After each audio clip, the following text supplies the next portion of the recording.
Hello, everyone. Welcome to another episode of The Path Forward with Cassandra Williamson from the holler in the hills of Eastern Kentucky. Mouthful, right?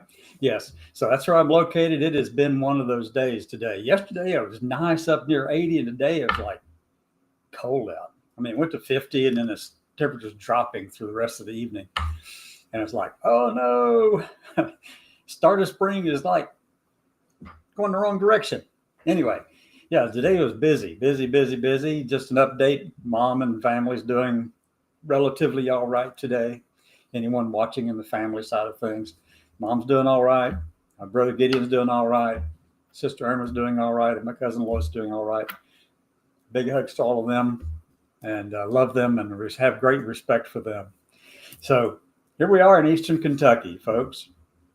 And I want to talk about something today that is something we need to do more of, is talk about our veterans out there, or not just our veterans, but our active duty military personnel. I'm going to try to do this once a week. I may do it more often. I don't know, but I want to talk about some of our veterans. I said veterans again. I meant active duty military people who are actually serving right now. Okay.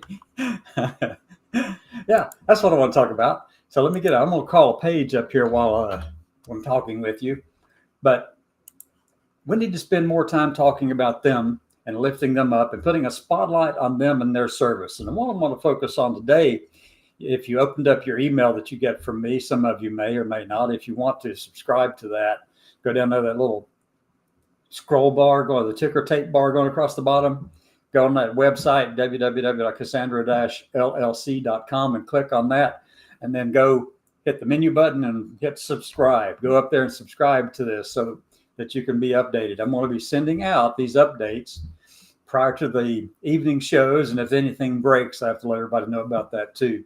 Breaking news stuff. It'll come at different times whenever it happens. But today I want to talk about Master Sergeant Sabrina Bruce, active duty United States Space Force. And I'm going to go over to my page for a second and share the page from there. And if you haven't seen the story, on Facebook, it's there. It's on LinkedIn. If you're on LinkedIn, it's from a website that my friend Colonel Bree Fram has been put together that actually shows her books that she's written about trans service and stuff. And it also has on there stories of trans veterans. You can go to that website, and I'll pull it up here in a minute too. Let me see if I can put that in the background here. Transgender. Well, I'll find it here in a second. I'll get it from over on my page. All right. So let me share the page first with you. I'm going to go over there and start talking about these. We want to amplify these voices. We want people to see that we are some of the strongest, most resilient, and successful people in the country. Okay. Not just that, but in the military as well. And Colonel Bree Fram is actually one of those people. Bree is a space scientist, promoted to colonel, about a year and a half ago, maybe almost a year and a half ago, something like that. So that's a full bird colonel, folks. And she's doing really well. And obviously everybody's stressed out over the threat of being kicked out of the military because that's their passion. That's the passion that all of us have as veterans had when we were in. That's the passion they've got now that they're in. And they want to serve. They want to continue their service. They want to continue doing what's right for their country and for their families and for their fellow soldiers or airmen or guardsmen. And so that's what they want to do. They want to be able to continue to serve. And thank goodness that the judge, Anna Reyes, the federal judge, put a preliminary injunction halting the ban on military service. But she stayed that order until tomorrow, I think, the 21st. So sometime tomorrow, they're supposed to have further stuff taking place. And I believe, if I'm not mistaken, Pete Hegseth already has filed papers to appeal her decision. Okay, so we know it's going to go up the line. We know all the work that's going to take place with all of that. We're hoping that the appellate process will enable the ban to be halted, enjoined from continuing to take effect, so that our service members who are trans can continue to serve. So let me go share a page with someone who is serving right now. Okay. That one. Okay. All right. And that's not who it is. That's just me. Let me go to the blog. You can go over here to this page and find this. Okay. So I'm still sharing this page, I hope. You can find all the posts over here on the website. Click on the menu button up here in the top and just go read the posts if you would like. So far in the past hour, there's 27 people who have viewed this particular story about Master Sergeant Sabrina Bruce of the Space Force. So I'm going to go in, click on this story, and hopefully it'll still stay right there. And you can scroll down this page and you can see that picture, by the way. I want to make sure that it's the credit is given to Bree Fram and her website. This came from there. She gave me permission to use that today. I asked her on LinkedIn when she posted this original story. But you can go down through here and read about it. So take some time to go in there and check it out. And there are other service members on the website. It's Military Voices, Trans Military Voices website. Okay. So I'm going to share this tab instead. All right. So we're going to share this one. This is from Bree's website. It's transmilitaryvoices.com. Transmilitaryvoices.com. Okay. Stories of service. And you go down through here and you can find all kinds of things talking about the people who are serving right now. And those are the two books that Bree wrote. And some of us may have these. I've got one of them, not both of them. But good stuff. Bree's doing some great work out there. Storytellers, pictures. Okay. So you can click on the menu button up here at the top, and happens to be trans. And here's other stories, folks. Other stories of people who are currently serving. This is by no means all of them. This is just ones who agreed to be part of Bree's program here, the Trans Military Voices. Okay. So you've got Julia Beecraft, first class in the Army. You got Adam Barnett, seaman in the Navy. Taylor, who's major in the Marine Corps. Jason Vero, major in the U.S. Air Force. Amelia Lawrence, yeoman first class in Coast Guard. Anastasia Nova, sergeant in the Army. I mean, that's down through here. And many of you may know some of these people. So a lot of these I don't know personally, okay? And so, yeah, there's a lot who I do not know. Here we have Michelle Bloomrose, who's Captain Select in the United States Navy. And she has served as CEO of the Naval Justice School. So here, folks, these are some stories amplified and told everywhere. It's easy to find the things to complain about, but the thing that's going to change the narrative in this country, and it won't happen immediately because it's going to take time. We got all these people who are out to get transgender people and LGBT people out of their faces and spaces. They want to shove us back under the floorboards in the back of the closet, folks, and then lock the door like they did back in the 50s with the 1950s with the lavender scare. Okay. But anyway, there's some great stories on here. You got Erica Vandal, Major U.S. Army. My goodness. Just go down through here. Here's a Chief Warrant Officer, Joe Ellis, Air Medal as helicopter gunner in Iraq. Okay. Jeez. Ensign in the Navy, Sergeant in the Army Reserve.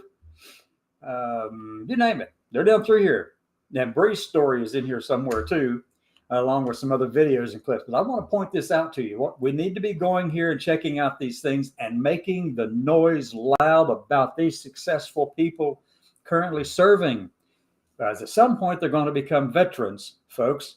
And we hope that by the time they become veterans, now they've stepped out and they become veterans when they want to and not whenever they're forced out.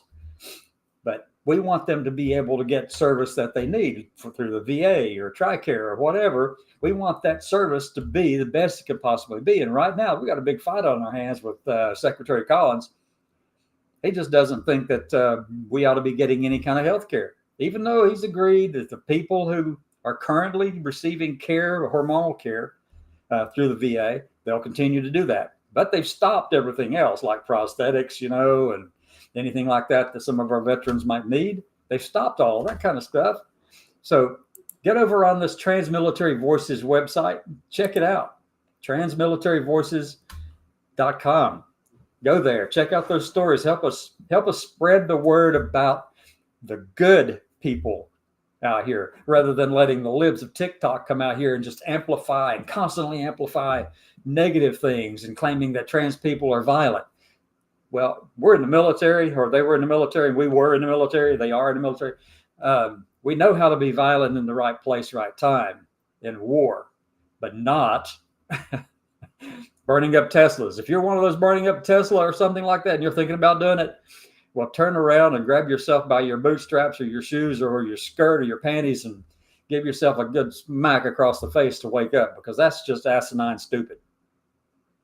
Because then you become a target for people like those who run libs of TikTok, those who do all the crap over on The Five on Fox News, and, Jesse Waters' show at 9 on Fox News Eastern, all that kind of thing. They put us, if you make a mistake, one little mistake, it becomes a big mountain. So we have to fight back on that by doing good in the communities where we actually live, work, and play, folks. We gotta start thinking not of ourselves, but the impact that our actions have on those around us. The stories of these active duty service members, those are the things that can change hearts and minds over time. It won't happen overnight. We may have to wait a generation. I don't know, but we're definitely going to have to wait till this administration gets out of the way, because they're hell bent on making us go away anyway. It's that new reform charismatic Christian bunch, and that's what we're dealing with, folks. If you don't know that already, that's who these people are. That's who's running it. That's what Hegseth is, and things like that. So I mean, we've got a lot to deal with. So we can't be sitting around at home just twiddling our thumbs and complaining about everything and saying, oh, I wish they would start calling me the right pronoun. Come on, folks, get over it. Let people be people. They're going to do stupid crap. They're going to say stupid things to your face or behind your back. That's on them. That is on them. We cannot control any of that. You've got to stop it, because it's not working. It's made things worse. All right. So we have to figure out a way to move forward. And that is by telling the good stories. And it will do another thing for you as well. If you start thinking about the good stories of the people who are actually serving right now, putting your mind on what they're doing, use them as an example for us as the veterans and other people in the trans community to look at and to emulate and to copy. Well, those are the heroes that we need to be focused on, because you can set your mind on that. This is called narrative exposure stuff, if you're familiar with that theory in psychology, narrative exposure. So this is what we have to do for ourselves. Surround ourselves with the good stories, not the bad. Focus on the things that, where the accomplishments are. Even if they get kicked out of the military, they're still honorable people. They still have served their country with honor and pride and integrity. They've done it all, and they've done it well. Those are the stories that become the sources of our strength for generations to come.